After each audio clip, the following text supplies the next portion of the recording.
Hai, Assalamualaikum warahmatullahi wabarakatuh. Welcome to my channel. Terima kasih buat kalian yang udah klik video ini. And now aku udah ngerangkum satu cerita, and let's go to the story. Jadi cerita ini pertama aku kenalin dulu, namanya itu Adi Setiawan. Dia itu cowok sekitar umur 20-an di kota Tegal, Jawa Tengah.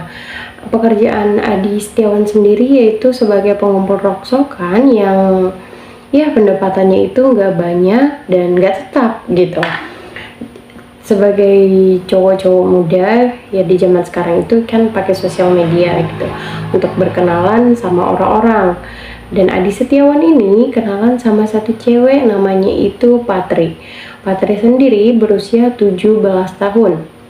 Dan Patri sendiri itu udah kerja gitu loh. Dia itu udah cewek yang mandiri dengan memberikan jasa pengukur tensi kepada orang-orang. Jadi si Patri kayak nanti bakal nawarin jasa mengukur tensi dan orang akan ngasih dia uang, bisa 2.000, bisa 5.000, 10.000. Jadi terserah orang itu deh mau ngasih berapa. Kayak gitu. Dan si Patri ini sendiri biasanya menawarkan jasanya itu di daerah Marganda di Jawa Tengah juga, yang daerahnya tuh nggak jauh gitu loh dari si Adi.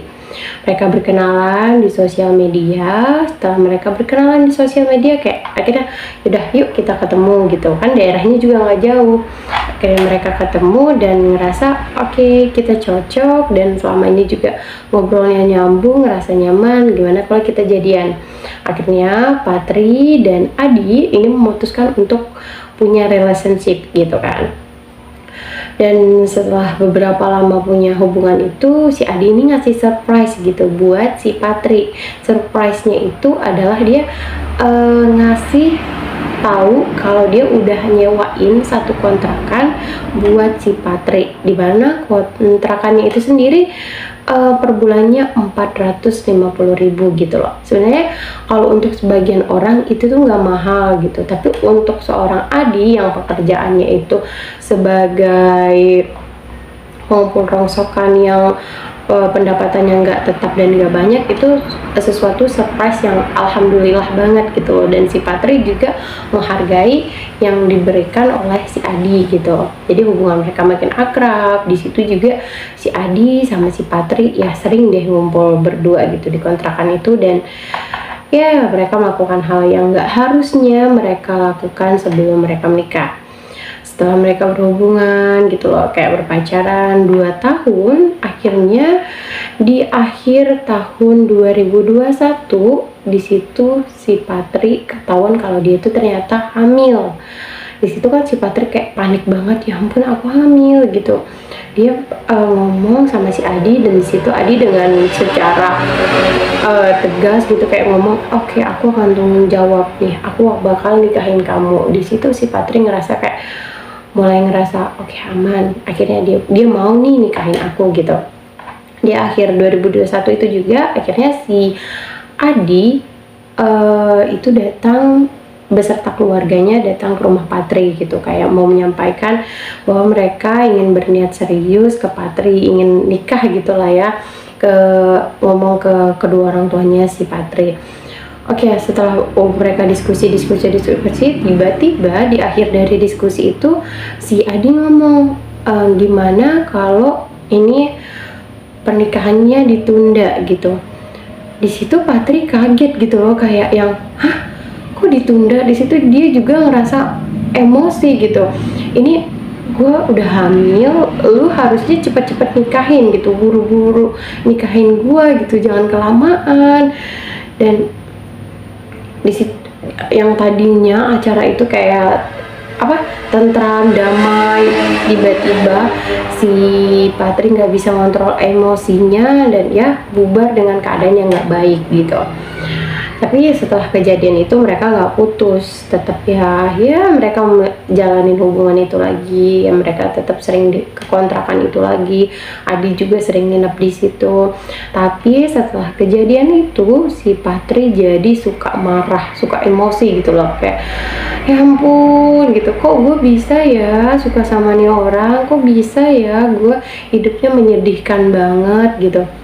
Kayak aduh, pokoknya pokoknya sedih banget deh hidup gue sama cowok miskin gini. Dia tuh sering kayak ngebuat emosi si Adi itu naik gitu loh, kayak yang dia selalu ngebanding-bandingin, coba deh aku nikah sama mantan aku pasti aku bahagia, sekarang kan dia hidupnya happy gitu, kenapa gue harus sama cowok miskin ini gitu.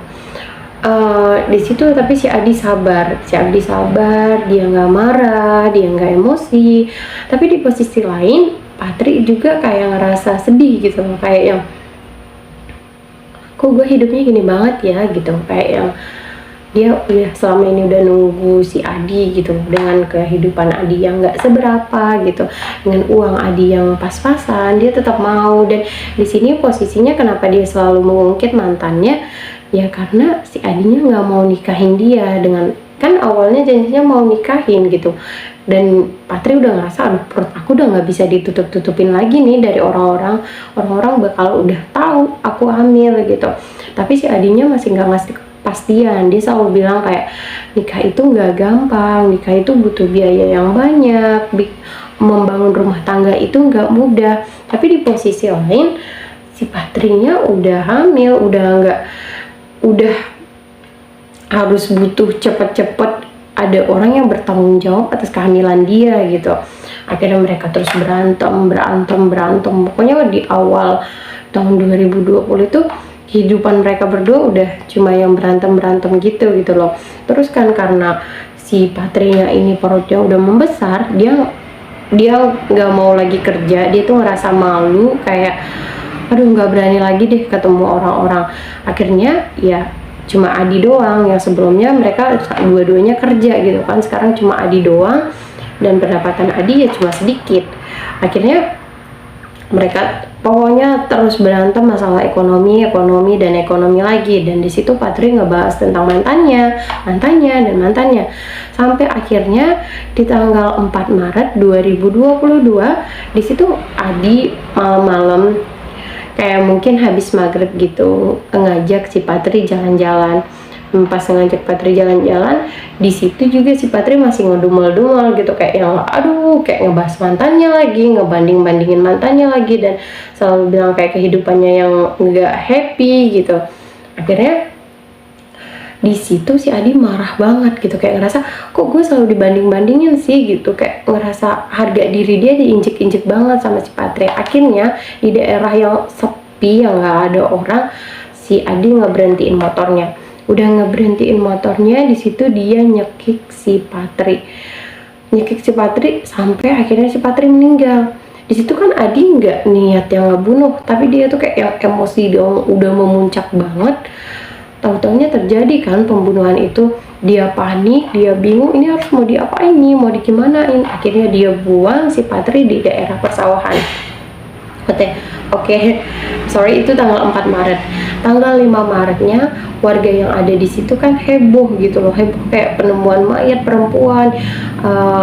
Akhirnya setelah warga heboh dihubungin polisi, dan polisi pun melakukan identifikasi gitu kan, identifikasi mayat ini siapa gitu. Setelah akhirnya ditemukan identitasnya,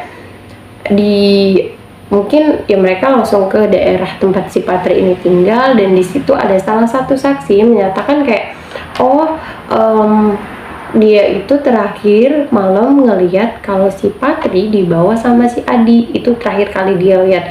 Dan setelah itu dia nggak lihat nggak lihat si Patri lagi setelah kejadian itu.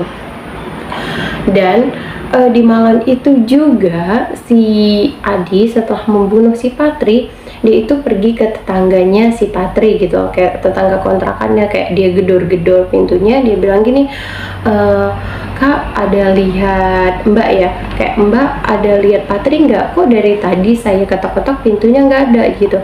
Jadi dia seakan-akan kehilangan si Patri juga, dia seakan-akan nggak tahu si Patri ini ada di mana gitu loh.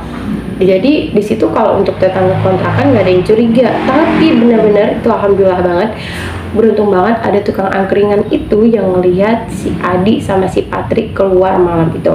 Setelah dapat kesaksian itu, akhirnya polisi menyatakan bahwa si Adi ini tersangka, dan mereka akhirnya nangkep si Adi. Dan si Adi memberikan, ya setelah diinterogasi akhirnya ngaku kalau dia udah ngebunuh si Patri dengan melakukan ya pencekikan sampai meninggal.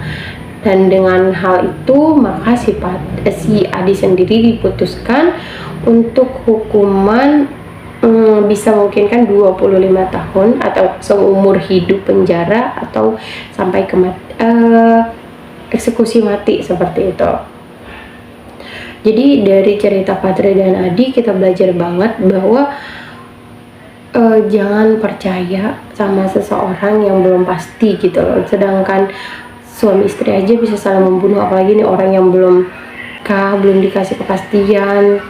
Oke, jangan berharap lebih deh pokoknya sama orang lain.